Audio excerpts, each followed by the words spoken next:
The next speaker is Alan Dooley, who is head of digital strategy for Limerick City and County Council. While collaboration is really important, as part of an innovation journey, there's always a technology, a process part, and more importantly, a people part. So I think Alan is going to explain how he got out of a crisis in terms of the use and governance of CCTV to really create a culture of innovation within the local authority. So Alan. Thank you very much, Christine.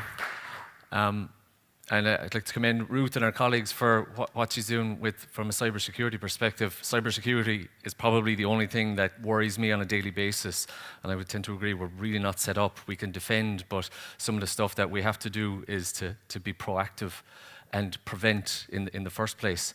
And you know, when you look at the costs of not doing enough, it's enormous. So I'd like to talk to you a little bit about CCTV, data protection, and the path to innovation. And it's quite a journey. It's from a camera on a pole right through to data governance, dealing with some of the things that Ruth talked about, and how we leverage that for innovation. So just a little bit about myself, because it kind of contextualizes. Do I press the green button? There we go. I'm relatively new to the local government sector. I'm here about 18 months, but I worked for about 25 years as in the software engineering, US financial services. Previous role was a director of engineering for a Fortune 50 company, Prudential Financial. So I've about 20 years working and building digital solutions to manage data governance and seeing the benefits of what those digital solutions actually bring to the table. And it's data governance on one hand, but it enables a tremendous amount of innovation on another hand. And in US law, state law, federal law, SEC regulations, white-collar crime is very, very strictly enforced in the US. And so I kind of got used to it. I grew up in that environment of you got to protect the data at all costs because it could bring down your company. You could have enormous fines, and I mean enormous fines in the hundreds of millions of dollars. So it was part of my DNA. So just talk a little bit about data governance. And data governance is hard. It is very, very hard. So when you want to find the data, who do you ring? Who do you ring to find the data? How do they get it to you? Is there personally identifiable information at play here? What happens when the data goes to that person who has asked you for the data? Should they get that data? And after they consume the data, should they delete it afterwards? There's lots and lots of things to consider here. Now, local authorities are very, very good at people and process. But when the data needs to scale, and we're all in this world now where data really is king, it allows us to do our jobs very effectively on a daily basis. And when it needs to scale, and your people and process duo, being sort of Excel and email for the most part, it's going to be difficult to achieve the goals at that scale. You'll see burnout, you'll see mistakes, you'll see shortcuts, you'll see, well, I'll send you the data because it's convenient, but I won't request that you delete it afterwards. But when you add the right technology solutions to the mix and transform the culture of the people and the processes to match, you're more likely going to achieve success. Now, what does success look like?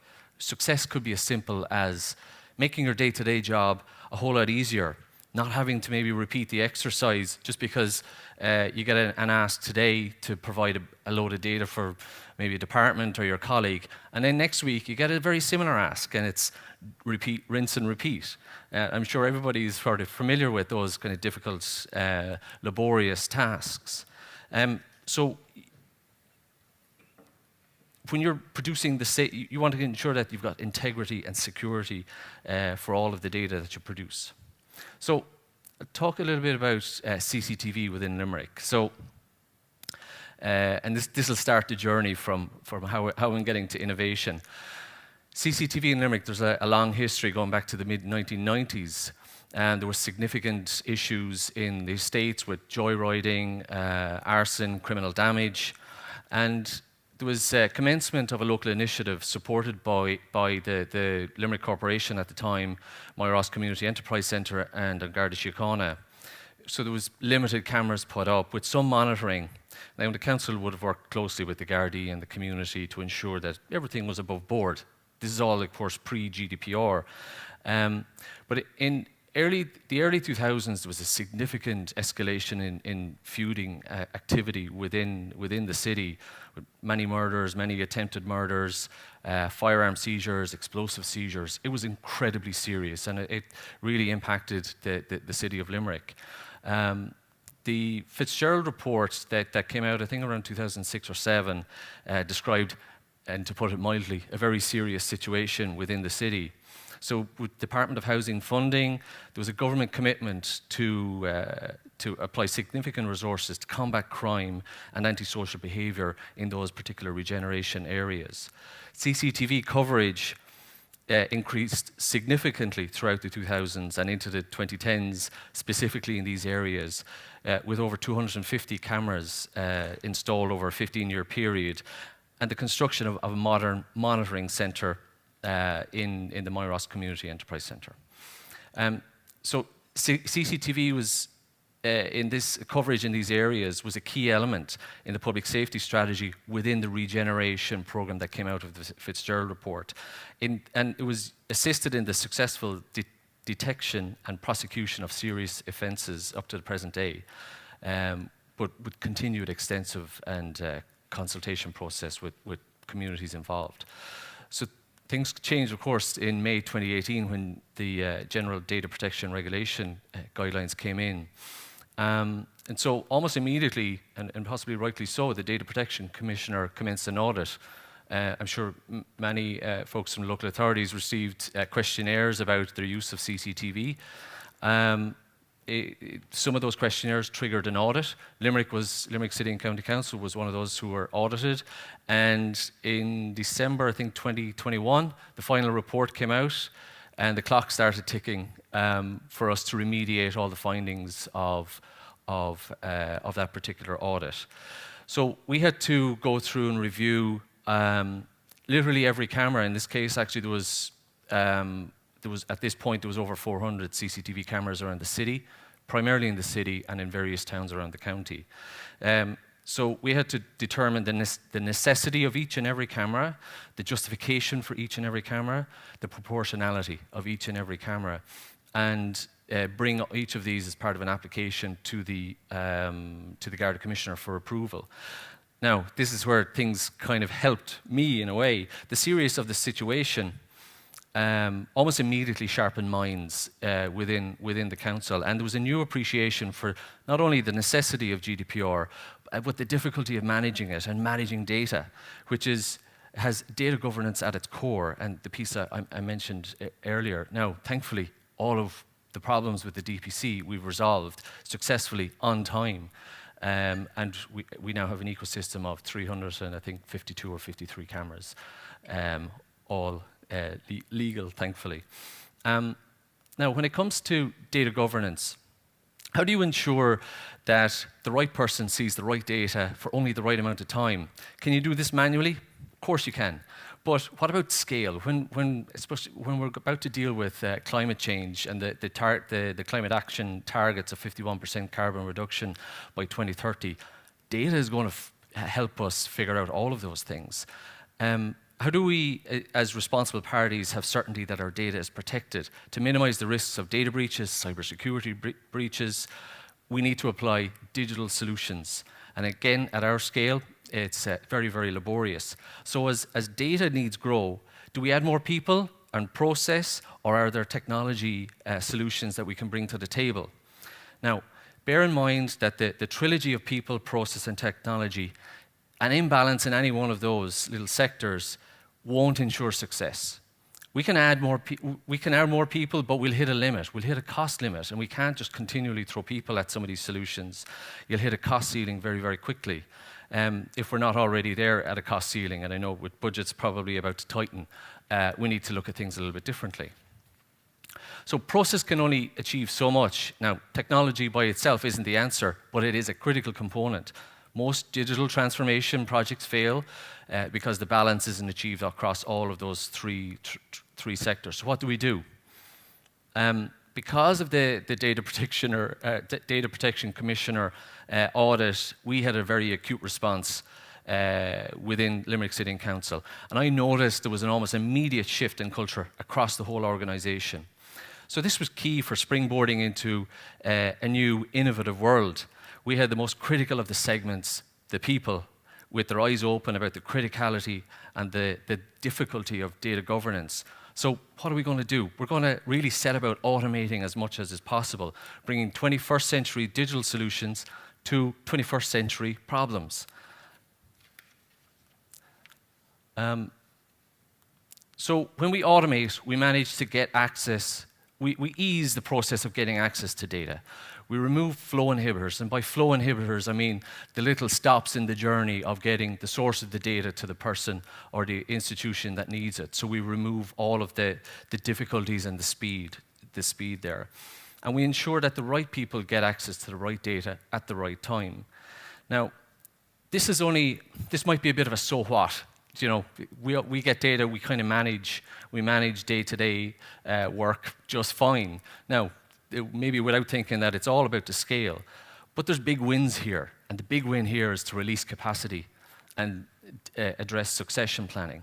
And now, by releasing capacity, I mean removing the predictable, repeatable jobs from people so that they can spend more time doing valuable work for our citizens.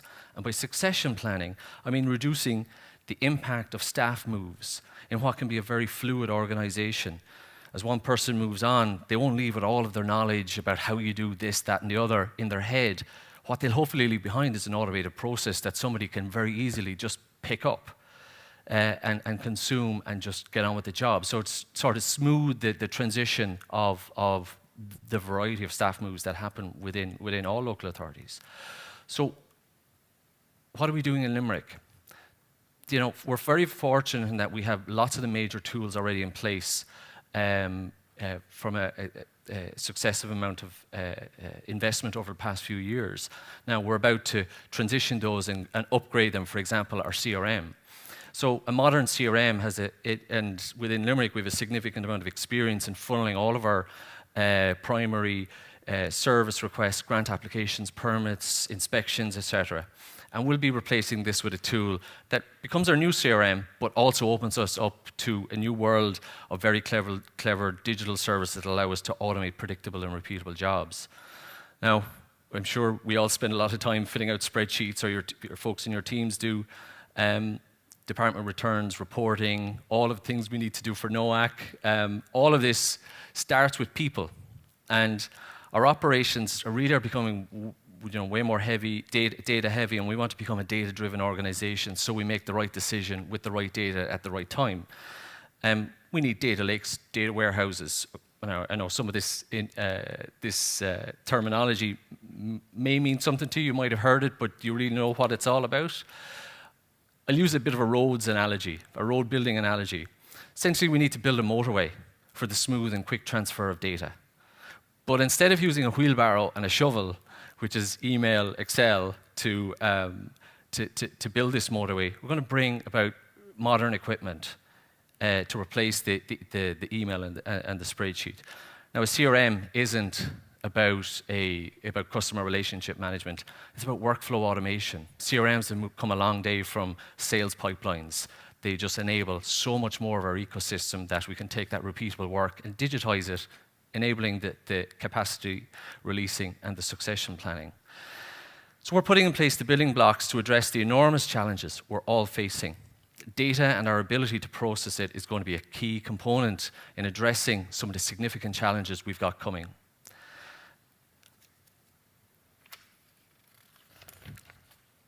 So we're leveraging the new and acute focus. There we go. Sorry, wrong button. We're leveraging the new and acute focus and culture that came about of the findings of the DPC to springboard into a new way of working that will enable easier data governance, release capacity, and enable succession planning. We'll build on and mature the processes that we have within our business improvement design team. We're very fortunate to have somebody focused and a team focused on this kind of stuff. We'll show people the art of the possible. We'll focus on data governance. And digital solutions, I don't want it to be about me and my team. for somebody to come and knock on my door and say, Alan and your team, I wanted you to deliver this. I actually want digital mindset to be part of everybody else's job. And I help deliver it in the shadows, in the background, so that the art of the possible in their solutions becomes has digital at the forefront. But all of this is really difficult.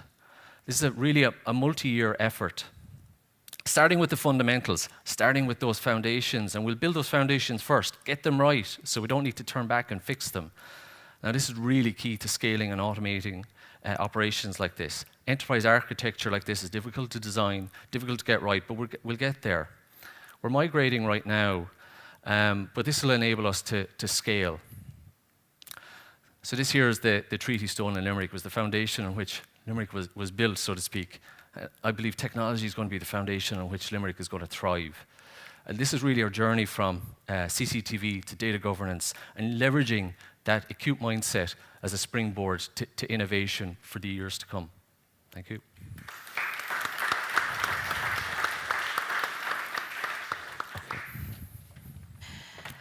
Thank you, Alan.